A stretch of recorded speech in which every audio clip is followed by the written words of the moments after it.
गौतम जी, हम आपका स्वागत करते हैं। जी नमस्कार, आप सुन पा रहे हैं? हाँ जी, बिल्कुल सुन पा रहे हैं और हमारे बच्चे काफी एक्साइटेड हैं आपसे मिलने के लिए। तो हमारे बच्चे भी सब अरे, यहाँ तो रेडी। बहुत सारे बच्चे हैं। हाँ जी, हाँ जी, बिल्कुल बिल्कुल, ये सारे बच्चे मैं देख काफी पा रहा एक्साइटेड हूँ। हैं आपसे मिलने के लिए, आपसे बात करने के लिए। तो हम पूरे स्टूडेंट्स की तरफ से आपका वेलकम करते हैं, स्वागत करते हैं। और मुझे मालूम है आ, कि बच्चों को भी काफी खुशी होगी। यस, बताइए। आपका बहुत बहुत धन्यवाद और सभी बच्चों को भी बहुत बहुत प्यार रूस से। हमारे साथ हैं अंचल कुमारी और प्रीतम है, रविंद्र है, विकास, नैन्सी, पंकज, कोमल, निखिल और नंदिनी और सूरज तिवारी, अन्नू, राज, रतन, अमित गुप्ता, रिंकू, अमित राज, अनिश, इमरान, अंकिता और प्रियदर्शन, धीरज, मुस्कान। ओह! अच्छा और भी हैं, बहुत सारे हैं। वर्षा, साक्षी, मानसी और ये गैलेक्सी कौन है? गैलेक्सी J7, धीरज उपाध्याय और काली, रोशन, जानवी, संजू सिंह, आयुष, सस्मा, वर्षा, पुष्कर, आनंद, यूसुफ, ईशान, सलोनी, आलोक, शिवम, रश्मि, अम्बरीश और एक नाम मुझे नहीं पता, SE1MYW नाम है। गौतम जी, हम तो हम शुरुआत लोग करें उसके पहले बच्चों के मन में थोड़ा सा ये होता है रशिया को लेकर के, भारत के बीच के कंडीशन को लेकर के, कि टाइमिंग को लेकर के अभी क्या फर्क है और अभी आपके यहाँ क्या स्थिति है, सुबह हुँ, कितना बज रहा है और क्या मौसम है, क्या टेम्परेचर है, थोड़ा सा ये बता दीजिए। बिल्कुल। अ, बच्चों आप लोगों ने ज्योग्राफी की क्लास जॉइन की है? ज्योग्राफी में आप देखिए तो एक चर्चा होता है टाइम ज़ोन का, है ना? तो रूस में कई सारे टाइम ज़ोन हैं, इसलिए अगर आप पूछेंगे रूस में अभी क्या कितना समय हुआ है, तो मैं आपको नहीं बता सकता कि रूस में कितना समय हुआ। भारत में हम बता सकते हैं कि भारत में कितना समय हुआ, लेकिन रूस में नहीं क्योंकि रूस बहुत ही बड़ा देश है, दुनिया का सबसे बड़ा देश है और यहाँ पर कई सारे टाइम ज़ोन हैं। तो आप सोचिए कि रूस के किसी हिस्से में सुबह 5 बज रहा होगा, तो हो सकता है किसी हिस्से में वहाँ पर रात हो रहा होगा, ठीक है? जैसे कि मैं जहाँ पे रहता हूँ, ये रूस की दूसरा सबसे बड़ा शहर है और इसका नाम है सेंट पीटर्सबर्ग, ठीक है? तो सेंट पीटर्सबर्ग और भारत के बीच में जो टाइम गैप है, वो 2.5 घंटे का है, यानी आपसे 2.5 घंटे पीछे हम लोग चलते हैं, ठीक है? जैसे कि भारत में अभी कितने समय हो रहे हैं? अभी हम आपको बताते हैं। जैसे कि अभी यहाँ पे समय हो रहा है भारत 7 में बजकर 45। 10 बजकर 15 मिनट। हाँ, 10 बजकर 15 मिनट। तो जी। उस हिसाब से 2.5 घंटे अगर आप पीछे हो जाएँगे, तो रूस में समय होगा 7 बजकर 45 मिनट, ठीक है? और आपके पास कोई भी प्रश्न हो या कुछ भी हो तो आप लिख सकते हैं कमेंट बॉक्स में। देखिए नीचे एक चैट का बटन होगा, वहाँ पे भी आप कुछ लिखेंगे तो हम आपको बता सकते हैं यहाँ से, ठीक है? तो ये भी ऑप्शन आपके पास है, कुछ पे प्रश्न हो, कुछ पूछना हो तो। हाँ, तो हम आपसे 2.5 घंटे पीछे चलते हैं। क्यों पीछे चलते हैं ये बता सकते हैं कोई? कौन बताएगा? Due to the sunrise. Sunrise सबसे पहले सूरज आपकी तरफ उगता है ना? पूरब में उगता है और धीरे-धीरे बिकॉज पश्चिम हम की ओर ईस्टर्न आता है। साइड में हैं। बिल्कुल। तो हम आपके पश्चिम में हैं, इसलिए सूरज की किरण जो है यहाँ पर देर से पहुँचती है, ठीक है? और एक मज़ेदार चीज़ है, आपने सुना है कहीं कोई ऐसा जगह जहाँ पर कि 6 महीने दिन और 6 महीने रात होती है? नॉर्वे। हाँ, नॉर्वे ही नहीं, जो भी क्षेत्र नॉर्थ पोल के या साउथ पोल के नज़दीक में है, तो वहाँ पर 6 महीने दिन और 6 महीने रात होती है। तो मैं जिस जगह पे रहता हूँ सेंट पीटर्सबर्ग, तो यहाँ पर भी लगभग वैसा ही यहाँ पे भी मौसम रहता है और ऐसा ही दिन-रात का यहाँ पे भी चक्कर है। तो आप देखिए तो यहाँ पे लगभग 4 महीने पूरा दिन होता है। पूरा दिन का मतलब कि यहाँ पर रात होती है, लेकिन उसको हम लोग सफ़ेद व्हाइट नाइट बोलते हैं, सफ़ेद रात्रि, ठीक है? तो सफ़ेद रात्रि में क्या होता है, रात होती है, लेकिन फिर भी इतना उजाला होता है कि आप किताब पढ़ सकते हैं, बाहर घूम सकते हैं, आपको बल्ब जलाने की ज़रूरत नहीं होगी। आकाश बहुत खूबसूरत दिखता है। तो आप सोचिए कि हम लोग ऐसे समय में रहते थे जब हमें पता ही नहीं चलता था कि कब दिन हो गया, कब रात हो गया।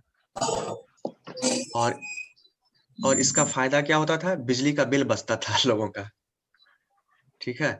लेकिन एक दिक्कत होती है क्या? अभी जो मौसम आने वाला है, तो अभी क्या होगा? अभी धीरे-धीरे पूरा अंधकार हो जाएगा, अंधेरा हो जाएगा, ठीक है?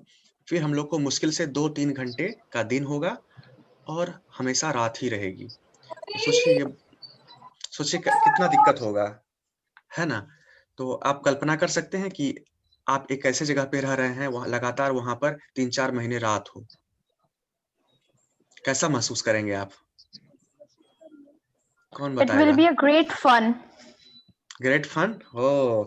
और बहुत ग्रेट फन नहीं होता है, वो एक पागलपन क की तरह लगता है, जब आपको सूरज की रोशनी नहीं दिखेगी, हमेशा बर्फ रहेगा, बारिश होगी और आपको हमेशा काला-काला आसमान दिखेगा, तब ये ग्रेट फन नहीं होता है, तब आपको स्ट्रेस होगा, ठीक है? आप लगेगा अरे क कैसे दुनिया में आ गए हम?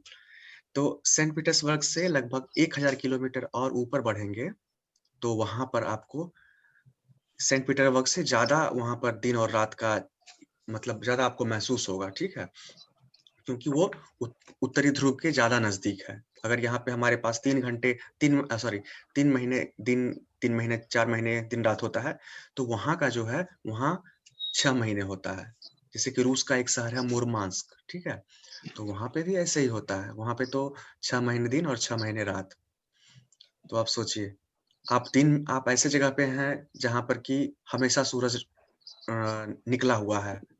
समझिए कि आप जब भी सो रहे हैं, उठ रहे हैं, घूमने जा रहे हैं, हमेशा आपको सूरज दिखेगा, तो कैसा लगेगा? वो फन होगा कि नहीं?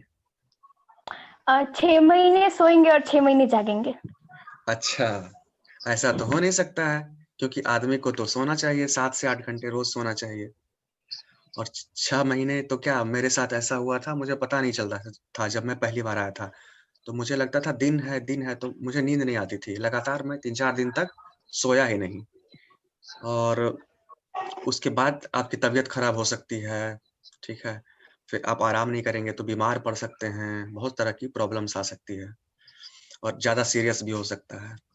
तो इसलिए सोना बहुत ज़रूरी है, ठीक है रोज़? इसलिए ये लेकिन गलती दिन और नहीं रात का करना जो ये है। डिफरेंसेस है, मेरे ख्याल से यहाँ के स्टूडेंट्स के लिए शायद ये बहुत इंटरेस्टिंग होगा जानना कि बिल्कुल। मतलब वहाँ पे ये भी कंडीशन है कि दिन और रात का हाँ। इतना बड़ा ड्यूरेशन और आप लोग 4-4 महीने हुँ, रात, हुँ। 4-4 महीने दिन में निकालते हैं। हुँ, हुँ। नहीं, जब दिन का समय होता है तो हम लोग खिड़की मतलब इतना कमरे में इतना अंधेरा कर लेते हैं, ताकि हम आराम से सो सकें, ठीक है? और नहीं तो क्या होता है हमेशा दिन रहता है तो कई कई बार हम लोग सोना भूल जाते हैं, पता नहीं चल पाता है कितना समय हुआ।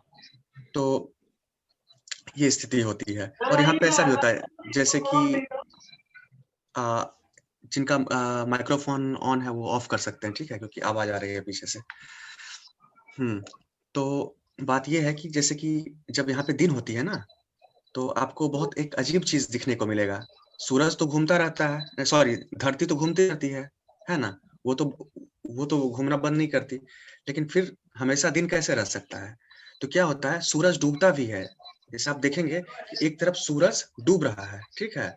बहुत सुंदर नज़ारा मिलेगा आपको, डूब रहा है और अचानक से देखेंगे 15 मिनट के बाद सूरज दूसरी तरफ से निकल रहा है। तो इस टाइप का फ़ीलिंग आपको दिखेगा कि रात को लगभग शाम को 11 बजे के आस-पास सूरज डूब जाता है और लगभग 12 बजने के बाद जो 12 बजे से थोड़ा पहले सूरज धीरे-धीरे उगता हुआ दिखाई पड़ेगा दूसरे साइड से। अभी पश्चिम में है तो तुरंत 15 मिनट के बाद लगेगा अरे! सूरज पूरब में कैसे चला गया इतना जल्दी? तो इस टाइप की फ़ीलिंग्स आपको यहाँ पे पता चलेगी। ठीक है? तो काफ़ी इंटरेस्टिंग इन्फॉर्मेशन है जो हाँ। आपने। और बिल्कुल। बच्चों के कुछ सवाल भी थे जो कि मैंने हाँ, भेजा हाँ, भी था हम बच आपको, तो हम लोग उस पे भी थोड़ी हुँ। बात करें। बिल्कुल। हमारे पास कुछ प्रश्न हैं इसमें अभी आपने प्राइवेट चैट में मुझे मैसेज किया है अमरीश जी ने, अमरीश तिवारी, जाना है यार, बाल बढ़ रहे हैं। अच्छा, sir what are the common laws of Russia? Please answer me in short detail. ठीक है, हम सब पे बात करेंगे एक-एक करके, ठीक है? हमारे पास कुछ क्वेश्चन्स पहले से आए हैं, हम एक-एक करके क्वेश्चन्स भी पढ़ेंगे और सब पे चर्चा करेंगे। एक क्वेश्चन है, despite having a democratic system does socialism exist there in any form? ठीक है, अब ये बताइए, सोशलिज्म, समाजवाद, इस पर हम चर्चा करते हैं। जब ये बहुत ही मजेदार क्वेश्चन है, क्योंकि बहुत सारे लोग इस चीज को नहीं जानते हैं। आपको पता है, रूस की जब क्रांति हुई थी, उसके बाद रूस में जो सरकार बनी थी, तो यहाँ पर लोकतंत्र था, यहाँ पे डेमोक्रेसी था, यहाँ पे कम्युनिज्म, सोशलिज्म, ये सब का कॉन्सेप्ट बहुत बाद में आया। ठीक है, यहाँ पे जब क्रांति हो रही थी, तो वहाँ पे कई सारी पॉलिटिकल पार्टियां थी। बोल्शेविक पार्टी थी, फिर रूस के कई सारे नेताओं के नेतृत्व में कई सारी पार्टी थी। कुछ मार्क्स के विचार से प्रभावित थी, कुछ एंगल्स के विचार से प्रभावित थी। तो इन सभी लोगों ने मिलकर जो है क्रांति किया और यहाँ के राजा को गद्दी से हटा दिया। उसके बाद जो सरकार बनी, वो डेमोक्रेटिक तरीके से उनका सभी का चयन हुआ। उसके बाद ये लोग मेंबर बने पार्लियामेंट के, दूमा के। तो अब सवाल उठता है कि क्या कहते हैं, सोशलिज्म था, सोशलिज्म को रशिया ने क्यों चुना? ठीक है, तो बात ये है कि जब डेमोक्रेटिक तरीके से सिस्टम काम कर रहा था, तो बहुत सारे जो मतलब हाई क्लास के लोग थे, जो कि राजा को सपोर्ट करते थे, वो पार्टी में आ गए। उसके बाद ये लोग समस्याएं खड़ी करने लगे। ये लोग क्या कहते हैं, व्यवस्था को सही तरीके से चलने नहीं देते थे, आपस में लड़ने लगे। तो इस वजह से लेनिन ने बोला कि नहीं, एक देश रहेगा और एक पॉलिटिकल पार्टी रहेगी। ठीक है, उसके बाद जो है, बहुत दिनों के बाद ये चीज आया रूस में।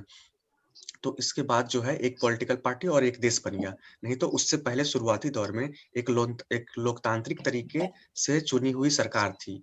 और हाँ, यहाँ पे एक अलग तरीके का लोकतंत्र था। ठीक है, वो लोकतंत्र कैसा था कि आप लोग कहाँ रहते हैं? आरा में रहते हैं ना?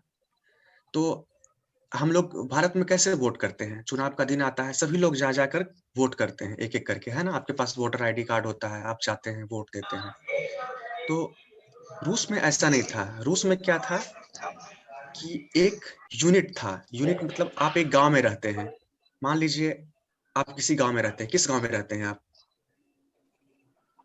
कौन बताएगा आरा अपने गांव का वैसे नाम? हमारे जिले का मुख्यालय, हेड क्वार्टर ये हुआ। और ये जितने जी, मैडम के स्टूडेंट्स जो लाइव हैं अभी आपके साथ, ये सब आरा और शहर के ही हैं, आसपास में ही हैं सारे बच्चे ही। शहर के हैं। और यहाँ हो से, सकता है कुछ, हाँ, हाँ, गांव से भी हुए। हो सकता है, हो सकता है कुछ बच्चे गांव से जुड़े हों। ओके, जी।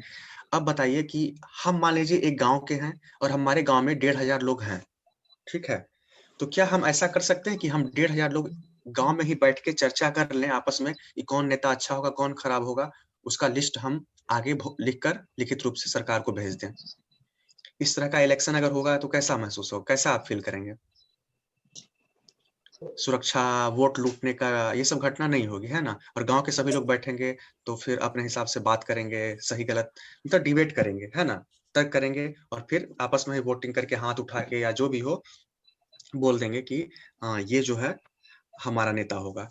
वैसे ही यहाँ पे बड़ी-बड़ी बिल्डिंग्स हैं, ठीक है? जिसमें कि एक-एक बिल्डिंग में मतलब 500, 1000 लोग भी रहते हैं।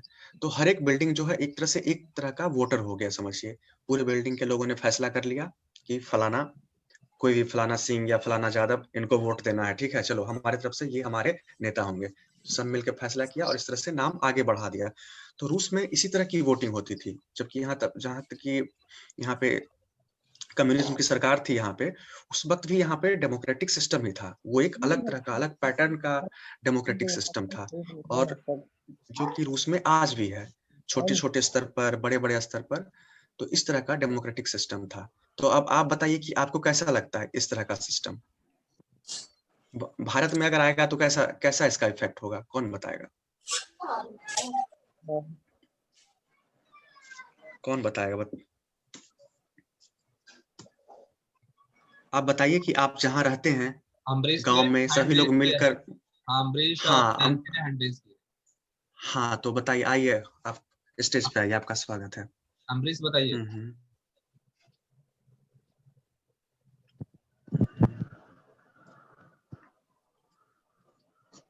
नैन्सी बताइए आप।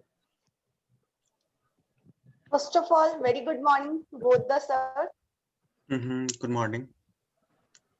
इस तरह का सिस्टम अगर इंडिया में इंट्रोड्यूस होता है तो ये काफी ज्यादा मतलब बेनिफिशियल होगा, इंडियन गवर्नमेंट हम्म के लिए कहीं ना कहीं जो करप्शन है और कहीं ना कहीं जो ब्लैक वोटिंग भी होती है, कहीं ना कहीं जो वोट्स को रिप्लेस किया जाता है या डबल वोटिंग की जाती है, एक ही पर्सन दो दो वोट दे देते हैं, इस टाइप की जो हम्म। चीटिंग्स वगैरह होते हैं वो कम हो जाएंगे बिल्कुल। और इस सर सिटीजन को भी इसका बेनिफिट मिलेगा। और सरकार के पैसे भी बचेंगे, है ना सर? जी जनता के पैसे बचेंगे बिल्कुल। क्या? तो जी और दूसरी दूसरी चीज हम थोड़ा ये भी चेंज कर सकते हैं। जनरली हम क्या देखते हैं कि एक घर में अगर लोग हैं, 10 लोग हैं, तो लगभग एक ही आदमी को वोट करते हैं ना। घर में मिलके चर्चा करते हैं, पापा मम्मी भाई बहन दादा दादी, कि फलाना सिंह को देंगे वोट, फलाना यादव को देंगे वोट, है ना? और लगभग वैसा ही पैटर्न होता है भारत में। तो इससे अच्छा घर का एक आदमी जाए और वो वोटिंग करके आ जाए जी। क्या? तो ये भी एक कॉन्सेप्ट हो सकता है ना? तो हम्म कहने का मतलब कि रूस में ऐसा एक कॉन्सेप्ट था, ठीक है? तो जो कॉन्सेप्ट जो है आज तक चलता, अभी थोड़ा-सा चेंज हो गया है, अभी मतलब पुतिन के आने के बाद जो है 10 साल पहले से थोड़ा-सा स्थिति बदला है यहाँ पे वोटिंग का, लेकिन पहले ऐसा ही होता था और ऐसा ही चलते आया बहुत लंबे समय तक। गाँव है तो गाँव के लोग यहाँ पे मतलब एक यूनिट होता था, जैसे कि एक कंपनी है, ठीक है? तो कंपनी एक यूनिट है, कंपनी के सारे कर्मचारी जो है वोट करेंगे अपने हिसाब से। गाँव है तो गाँव एक यूनिट है, वहाँ के सारे लोग एक साथ डिसाइड करके वो अपना वोटिंग पास करेंगे। या और भी कोई ऑर्गेनाइजेशन है, मतलब स्कूल हो गया, तो सारे स्कूल के जितने टीचर हैं वो बोलेंगे हम लोग मिलके इसको वोट करेंगे। तो ये सिस्टम था, ये पैटर्न था। तो ये मजेदार है क्या? सर रसिया में कितने उसके पार्टी सिस्टम है? रशिया में अभी जो है यहाँ पे कई सारी पॉलिटिकल पार्टीज है, ठीक है? बिल्कुल भारत की तरह है, लेकिन यहाँ पे एक पार्टी बहुत ही पावरफुल है, जैसे कि अभी भारत में मोदी जी, है ना? तो एक पॉलिटिकल पार्टी बहुत स्ट्रांग है। तो वैसा ही रूस में भी है। रूस में पुतिन की पार्टी जो है, वो बहुत ज़्यादा मजबूत है और दूसरी पार्टियाँ जो हैं, वो देखा जाए तो उसको लोग पसंद नहीं करते हैं। लोगों का बहुमत उनके साथ नहीं है। हाँ, सोवियत संघ का समय था, आज से जब 1991 से पहले था, तो उस वक़्त एक देश एक पार्टी होता था। मतलब रूस में एक पॉलिटिकल पार्टी हुआ करती थी, ठीक है? फिर एक क्वेश्चन देखते हैं। What challenges one have to face to create a financial opportunity there? कहाँ, रशिया में या भारत में? या रशिया में। रशिया में। One have to face to create a financial financial देखिए, जब हम इकोनॉमिक की बात करते हैं तो वहां पे दो चीज होता है। एक तो प्रोडक्ट, ठीक है? प्रोडक्ट, और दूसरा प्रोडक्ट का सेलिंग, यानी कस्टमर चाहिए, यानी सामान बनाने वाला चाहिए और सामान खरीदने वाला चाहिए, तभी तो मार्केट चलेगा क्या? रूस में क्या है कि यहाँ की आबादी बहुत कम है, बहुत कम है। यानी आपके बिहार और झारखंड को मिला दें तो लगभग 14 करोड़ की आबादी रूस में है। अब 14 करोड़ की आबादी है, इतना बड़ा देश है, सभी लोग चारों तरफ फैले हुए हैं, और हम उम्मीद करें कि रशिया का एक बहुत ही स्ट्रांग इकोनॉमिक परफॉर्मेंस हो, तो ये संभव नहीं है, ठीक है? तो इसलिए मैन्युफैक्चरिंग होना चाहिए और सामान को खरीदने वाले लोग भी होने चाहिए, कस्टमर भी होने चाहिए, जो कि रशिया के पास दोनों नहीं है। रशिया ना तो खरीद सकता है ज़्यादा, रशिया ना तो बना सकता है, क्यों बनाएगा ज़्यादा? और कम लोगों के लिए बनाएगा तो महँगा पड़ेगा। तो रशिया दूसरे देशों से, चीन से, टर्की से, भारत से बहुत सारी चीज़ें खरीद लेता है, क्योंकि कम लोगों के लिए बनाना बहुत महँगा होगा, ठीक है? अब मान लीजिए हम एक मोबाइल की कंपनी खोलते हैं और मेरा टारगेट रहेगा सिर्फ बिहार के लोग, तो मेरा मोबाइल क्या होगा? महँगा हो जाएगा। लेकिन हम जब पूरे भारत में बेचेंगे तो वो बहुत ज़्यादा मात्रा में बनेगा, थोक से बनेगा, तो वो सस्ता हो सकता है। तो लोग क्या प्रेफ़र करते हैं? सस्ता सामान खरीदना चाहते हैं। तो इसलिए रूस में जो मैन्युफैक्चरिंग है, उसकी लागत बहुत ज़्यादा है, ठीक है? तो ये जी प्रश्न आई थिंक क्लियर हो गया, ठीक है ना? ये एक जी सिद्धांत है, फाइनेंशियल अपॉर्च्युनिटी। तो लोग चाहिए, उसके लिए कस्टमर चाहिए और मैन्युफैक्चरर चाहिए, जो कि दोनों यहाँ पे कम है। क्यों कम है? मैन्युफैक्चरर क्यों कम है? क्योंकि यहाँ पे कस्टमर कम है, आबादी पॉपुलेशन कम है। उसके बाद एक क्वेश्चन है, is there any impact of history in recent time? तो रूस का जो हिस्ट्री है, उसका इम्पैक्ट जो है आज भी पड़ता है। आप देखिए रूस में जो भी चीजें हुई है, डेमोक्रेसी की भी बात करें या फिर महिला अधिकार की बात करें, तो वो सब अमेरिका से या यूरोप से पहले रूस में शुरू हुआ था। यहाँ पे रूस में जो है, यहाँ पे महिलाओं को वोटिंग का अधिकार था सबसे पहले। आज भारत में भी है ना। यहाँ तक कि अंग्रेज में जो कि बोलते हैं कि हम सभ्य हैं, तो वहां पर भी पुरुषों को वोटिंग देने का अधिकार था, लेकिन महिलाओं को नहीं था। तो रूस में ये पहले आया, फिर बाद में दुनिया के दूसरे देशों में गया। तो ये जो क्रांति हुई, तो उसका इफेक्ट जो है पूरी दुनिया में पड़ा। दूसरी चीज, आप रविवार को छुट्टी मनाते हैं, है ना। तो इसके पीछे भी क्या कहते हैं, रूस में जो यहाँ पे भी क्या कहते हैं, कम्युनिज्म का जो आइडियोलॉजी रहा है, वो भी बहुत रहा है जिम्मेदार। उसके बाद बराबरी का, जहां तक हो, स्त्री पुरुष की बराबरी का हो, यहाँ की जो क्रांति हुई, इसके बाद फिर यहाँ से दूसरे देशों में ये चीज जो है उन लोगों ने स्वीकार किया। आज देखते हैं कि जैसे एक औरत है, वो अगर माँ बनती है तो उसको कंपनी में छुट्टी मिलती है ना, 3 महीने की। यानी उसका जो अधिकार है, काम करने का अधिकार, उसको बचाया गया। भारत में भी है ऐसे नियम। तो रूस में पहले ये नियम था, बाद में दुनिया के दूसरे हिस्सों में गया। तो इफेक्ट है, ठीक है। उसके बाद बहुत सारा चीज है। अगर मान लीजिए रूस जो है बहुत तेजी से विकसित होने लगा, तो इसका असर यूरोपीय देशों में भी पड़ा। वहाँ की जनता भी चाहती थी कि हमारा भी विकास जो है अच्छे से हो, हमें भी एजुकेशन मिले, हमें भी मेडिकल फैसिलिटीज मिले। तो रूस को देखकर, भले ही वो पूंजीवादी देश थे, लेकिन उसके बाद भी उन्होंने रूस को देखकर और यहाँ के विकास को देखकर उन्होंने भी इसका कॉपी करना शुरू कर दिया। और अमेरिका की जहां तक बात करें, तो वहां पे भी जो भी एक कैपिटलिस्ट सिस्टम है, लेकिन उसके बाद भी लोगों के अधिकार, हक को सुना जाता है, ठीक है। तो मतलब उनके पास भी जो है एक जो बेसिक कह सकते हैं थोड़ा बहुत जो समाजवाद है, वो उनके सरकार में भी है, क्योंकि ये जरूरी है। बिना समाजवाद के हम कल्पना नहीं कर सकते, बराबरी की कल्पना नहीं कर सकते हैं, ठीक है। और रूस इसका एक बेहतरीन एग्जाम्पल था। जब सोवियत संघ बना, तब यहाँ का जो विकास का जो पैमाना था, गरीबी अमीरी के बीच जो खाई थी, भेदभाव, ये सब खत्म हो गया। अब देखिए एक चीज, भारत में भेदभाव होता है ना, जाति के नाम यस पर, सर। धर्म के नाम पर, है ना। ये भेदभाव आपको अमेरिका में भी मिलेगा। ये भेदभाव आपको जर्मनी में, हमारे कई सारे भारतीय दोस्त हैं, बताते हैं, उनके साथ ऐसा अनुभव है। ऑस्ट्रेलिया में आप सुनते हैं, पिछले साल नो सर। सुने होंगे। ऑस्ट्रेलिया में आपने नहीं सुना तो नो सर। हाँ, लेकिन शायद आपके पास न्यूज ना आई हो, लेकिन ऑस्ट्रेलिया में भी बहुत भेदभाव होता है, ठीक है।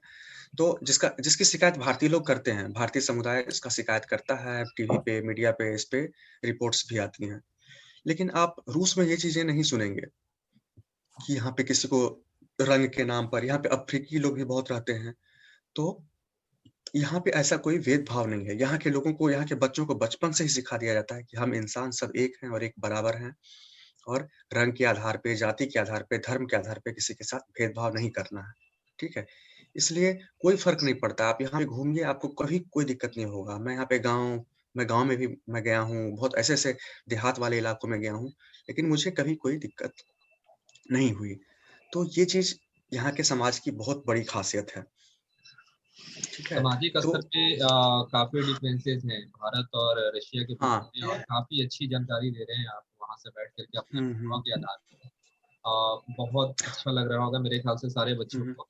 और बच्चों का एक और जो कॉमन सवाल है, जो मोस्टली बच्चे हाँ, हमें हाँ, भी कह रहे थे आपसे पूछने के लिए, वो ये कह रहे थे कि 10+2 के बाद अगर कैरियर अपॉर्चुनिटीज के हिसाब से अगर वो देखें, हम्म, तो रशिया में किस हाँ, तरह की बस संभावना है और वो कैसे अपने आप को वहाँ पे एस्टेब्लिश कर सकते हाँ, हम ये तो जरूर कहेंगे। जैसे कि देखिए, एक ट्रेंड है भारत में मेडिकल करना, रूस में।